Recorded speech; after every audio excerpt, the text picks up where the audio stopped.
quite often in the comments and also on the Facebook and various other things, people have, some of you have put comments to me asking, what do you think of Sadhguru? And his actual name is Jaggi Vasudev Sadhguru. I had to read it because I couldn't remember what it was. Hopefully I got that right.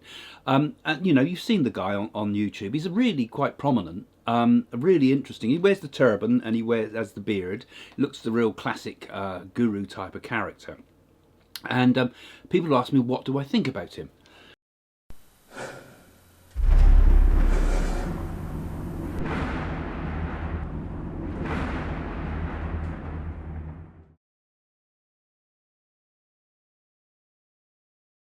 Nothing he's saying, as far as I'm concerned, is new. He probably would say the same thing anyway. It's all traditional teachings. If you do a study of Hindu and Indian thought, you'll find that, you know, there's all sorts of different schools of thought. You know, people say, oh, you're a Christian, for example, and you find, oh, there's all types of Christians. There's Mormons, there's Catholics, there's Gnostics, you know, and all of them massively different between their understanding of Christianity. And it's the same within Hinduism. But he seems to be able to put things with a great clarity. The way he describes things like, you know, the yugas, his talks on the yugas were amazing, I thought. His talks on the koshas, which he often talks about, the layers of the human spirit, you know, things like that. All very interesting, all very good, and he's never flustered. But there's certain things I don't feel quite right about him, if I'm honest. I sense with him a certain level of arrogance that worries me, and I wouldn't expect to see that in an enlightened person. Maybe you would. I mean, I'm not an enlightened person, how can I say? You know, but there's something about that doesn't feel quite right to me. That's my personal opinion. And I get also a sense of, there's a strong sense of corporate marketing behind it. And I also get a strong sense of politics there somehow. I get a feeling there's politics behind this as well. There's big money there that worries me. Those things concern me. And that's an opinion. That's just an opinion. But I'll continue to watch some of his videos because I find them quite intellectually inspiring. I wouldn't call him a enlightened teacher. I think he's more like what I think the Indians would call a pundit. You know, an intellectual, a very brilliant man. You know, I mean, there was Osho Rajneesh, and don't mean to compare him with him, but if you think of Osho Rajneesh and you saw the programs about him, very clever man, a savant perhaps, but certainly not a good man, certainly not a enlightened man, but somebody with an extremely perceptive and a great ability perhaps to manipulate people. That seems to come across since we've seen these programs on Netflix about Osho, who is not Sadhguru, remember, there's a separate person I'm talking about there. But those are the sort of concerns you often get with that. And people say to me, you know, Craig, yeah, can you believe in people like Sathya Sai Baba? Look at all the things that were thrown about him. Look at all the terrible things people said about him. And I have to always say with things like that, see, notice I fold my arm, I must be defensive. I always say with things about that is things like, well, you have to know from your own experience. You know, what was my experience of him, and what was my experience, particularly internally, with the dreams and things like that. And then I think, well, maybe you can see these people on different levels, you know, so that sort of thing can happen. So, you know, it's very difficult. And some people will just knock all gurus and knock a whole lot and say they're all rubbish, they're all liars, they're all con men. But they're not, you know. So you have to judge it from your own experience. So where do I differ from him, or do I differ from what he has to say? Well, a lot of things he says I feel are good, useful, it's certainly intellectually inspiring, I find. I haven't done the inner engineering techniques that he talks about. I looked them up and they were ferociously expensive, which worried me a lot.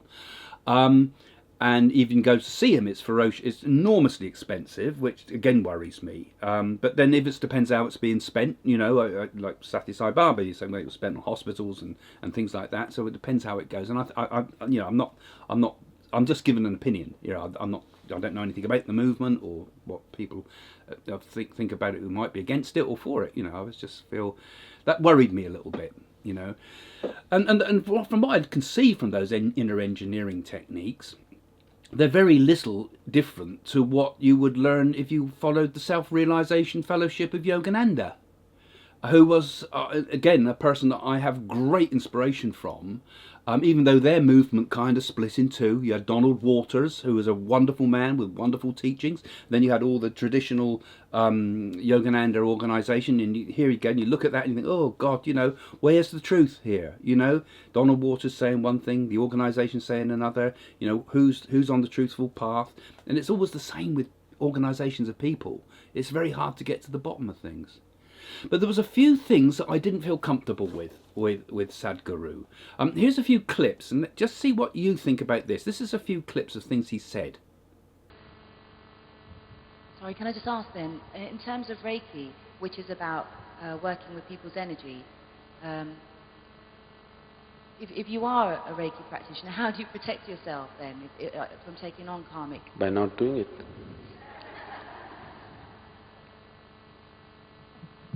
Because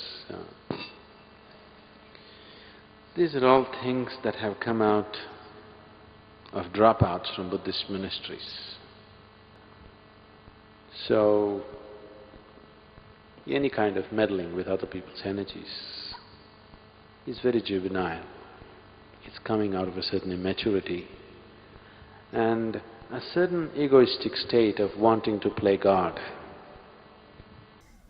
So if I tell you, yes, there is life after death, if it is comfortable for you, you believe me, or you will disbelieve me. If you believe me, you will not get any closer to truth. If you disbelieve me, you will not get any closer to truth. All you will have is, you will have a fancy story to tell. So, this afterlife, next birth, don't believe all this nonsense. But right now, if you sit here and just close your eyes, you can clearly see more than this body you are, isn't it? However close and intimate they might have been to you. The moment they shed their body, their general sense of mind, intellect and emotion, your business with them is finished. So, the only thing that you do when somebody dies is you cherish the beautiful moments that you had with them, that's all. If there was something beautiful, you cherish that, otherwise just forget about them. Don't try to work your guilt and your problems through the dead. It can just become very complicated. It can become very, very complicated. Leave the dead to the dead. No, somebody said this long time ago. You must leave the dead to the dead. You have no business with them. Unless you're in a certain level of mastery of your own whatever, you shouldn't even look in the direction. Just involvement with the dead can just do that. Unless you're sufficiently established and in a certain level of capability, you should not look in that direction. It's not necessary. So, leave the dead to the dead. That's more or less what he's saying, but actually it's let the dead bury the dead, isn't it, really? And he's taking that as do not talk to the dead, really, he's saying from that. I don't know why a man like him should have to resort to a Christian phrase in order to tell people that you shouldn't contact the dead, I mean, my life is been based entirely on mediumship. I mean, not entirely, but I've been a medium most of my life, and with a very strong Indian influence to my thinking. And I know for a fact that there is life after death, so I have to go by my own experience. There is life after death, there's no doubt about it in my mind, because I've had experience, and that's not belief, that's proof. Proof after proof after proof after proof, through spiritualism, through my own work, through things that have been said to me and things I've said to others that how did I know that, There's proof of life after death. So when he says leave the dead to the dead, no. We should connect with the spirit world. And he seems to have this idea that he talks about the koshas, the layers of the human spirit, that some of the human spirit returns to the earth, and that's back to earth, and it's like a vessel, you know, and like a sphere, then you pop it and all the earth goes back to the earth, and what we thought was the soul, which is inside encased, actually becomes part of the universal oneness. Possible as one route to it, but that's not what I understand, because I understand there is a soul and that people go on. And there's a continuation of life into the next life, into an afterlife, and then from that afterlife we reincarnate. And I've proven a lot of that through mediumship, and other mediums are the same. And when it comes to the idea of reincarnating again, well, it seems logical to me. You know, it seems a logical way. It seems a way that it seems to fit together. So, and also being a bit anti-healing, saying that you take on the energetic qualities of the person, therefore you should not do energetic healing. So anybody doing Reiki, anybody doing healing, anybody doing any energetic form of healing should stop. You know, anybody doing mediumship should stop. Nah, that don't fit in with what I understand the world to be. You know, I'm not defending some precious belief here. You know, if the truth is the truth, whatever the universe truth is, I have to accept it. I am not the creator of the reality. The reality is there. I will understand it completely one day, hopefully, because we all will. We all will awaken to absolute understanding. And we've all had levels of awakening, and anything that I've understood is completely contradictory to that. And that's not me belief. It's not based on belief. It's based upon investigation, spiritual investigation, through the proofs of mediumship. So, what do I think? You know, you've got to follow your own path.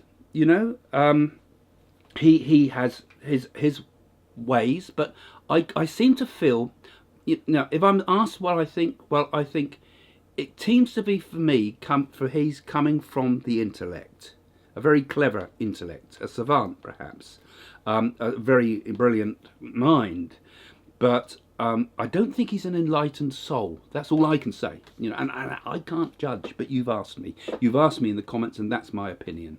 And that's as much as I can say on the matter, as they would say on Who Wants to Be a Millionaire. I can't see any further than that. But my feeling is, you know, it doesn't mean to say that you should dismiss him. I'm not saying that. I'm saying look and investigate, but maybe do a few searches with Sadhguru, Life After Death, Sadhguru Afterlife, Sadhguru Healing, Sadhguru Reiki. See what comes up, and do your own investigation, because that's what we must do. And I think people like him and like me and like others, we come to the fore on the internet sometimes because people are lazy. If you want to find your guru in life, go and look in the real world, you know. If you want to understand, don't just do searches on it. Read the books, do the meditations, study, learn, do the work, put it into practice, and then you can find out for yourself. Because it's too easy nowadays just to sort of go online to get all your answers. You know, go online to find who the guru is. Go online to get inspiration. Go online to get it. Well, it's helpful, you know, and thank you for watching this. But it's not the end of the story. You've got to do your own research. Seek and you will find. You've got to seek. You've got to do the work. And then you can find who the real guru is. And actually the secret is you're the guru. As a final afterthought on this, I'm just going to tell you a couple of the simple things that are explained about the afterlife according to Indian tradition. A lot of this you can find in the Guru Puran, and also in the Bhagavad Gita as well, where it talks about the immortality of the soul. But they have this idea that there's a thing called the jiva, which is like the soul. It's the closest we could come to the idea, or the Western idea, of the soul. It means life. It means it's the life itself.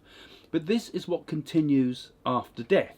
For me, those ideas are very, very similar to what we say within spiritualism. Very similar in many ways. You know, the spiritualists talk about the eternal progress of the human soul, like there's a continual progress into the spirit life, and maybe it's the same, and maybe it's a progress, and maybe we go through that progression, come back again, and we keep progressing until we ultimately become gods, because that is the process of becoming that I believe happens in this world, that we come into this world to become more and more refined beings until ultimately we ourselves become gods. This world is a mechanism to turn us into gods.